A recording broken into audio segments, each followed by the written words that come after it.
sa sortie de prison, la sortie de prison d'Ousmane Sonko et de Bassirou Diomaye Faye à la veille de la dernière présidentielle, les pourparlers avec Macky Sall, ce qui est appelé le protocole du Cap Manuel, du nom de la prison dakaroise où étaient écroués les deux dirigeants.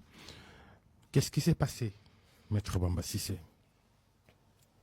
Bon, moi je m'étonne qu'on parle de protocole. Si vous avez un accord écrit, je vous demande de me le produire, parce qu'un protocole, il est écrit.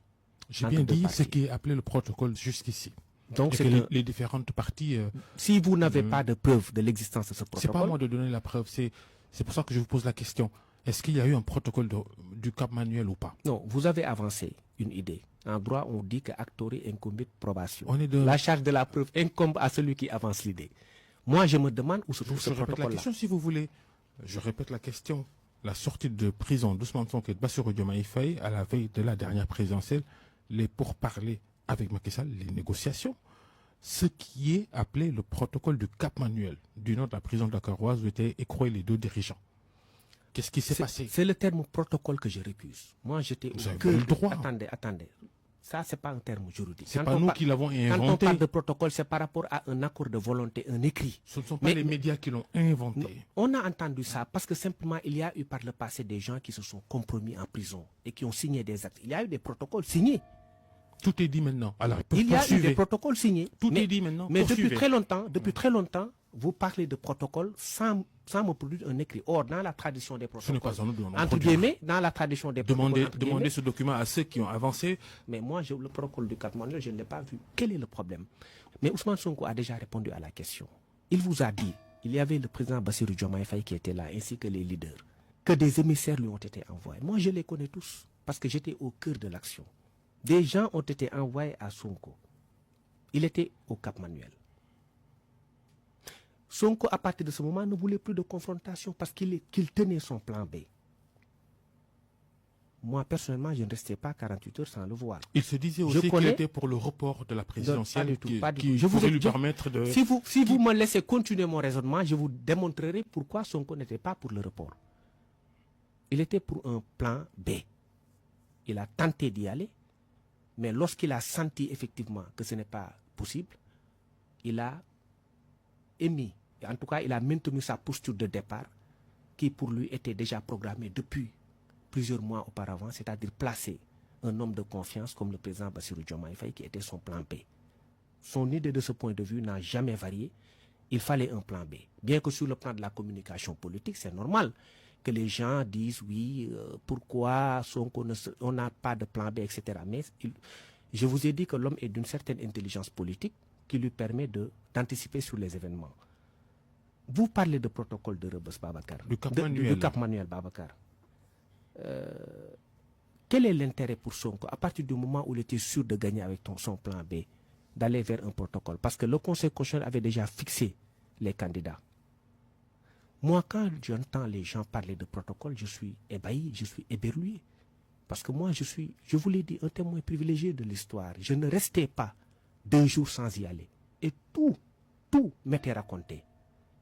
L'avocat, c'est le confident naturel de son client. Je n'ai jamais vu de protocole.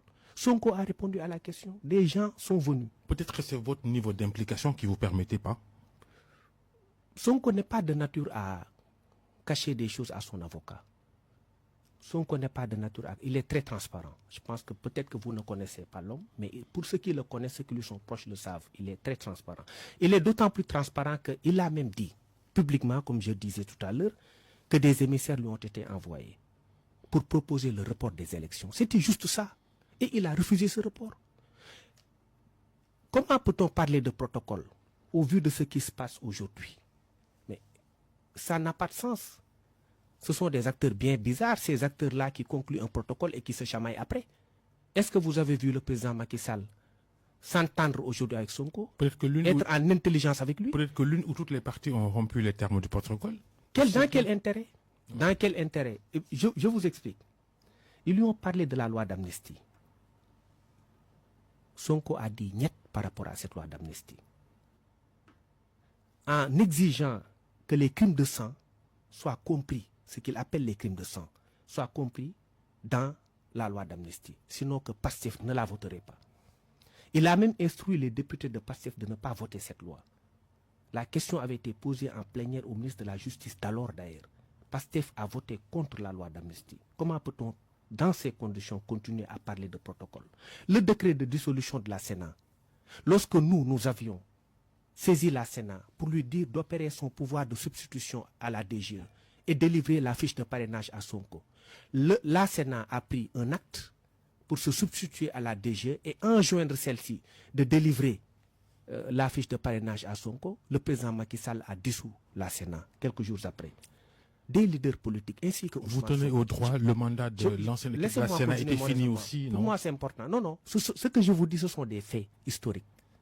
Je vous ai expliqué que je suis un témoin privilégié de cette histoire-là. Le président Macky Sall, non content de l'injonction faite par la Sénat à la DGE, a entrepris de dissoudre la Sénat.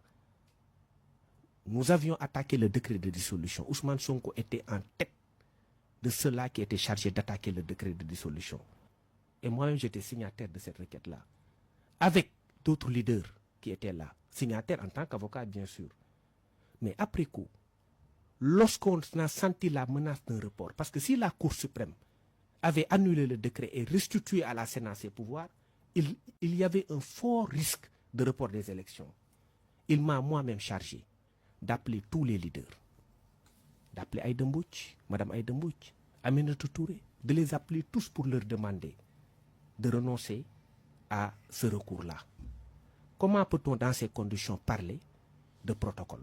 L'autre élément, dites-moi quelle est la contrepartie obtenue par Sonko dans ces négociations dont vous parlez. Et enfin, est-ce que vous oubliez qu'il a même instruit ses députés d'attaquer le décret qui reportait les élections? Et sur cette requête, le Conseil constitutionnel a annulé la décision de report des élections présidentielles. Comment encore, dans ce cas, peut-on parler de protocole? Et donc, c'est un ensemble d'éléments, c'est un chapelet d'éléments et d'argumentaires qui vous prouvent que Sonko n'était pas en intelligence, entre guillemets, avec l'ennemi.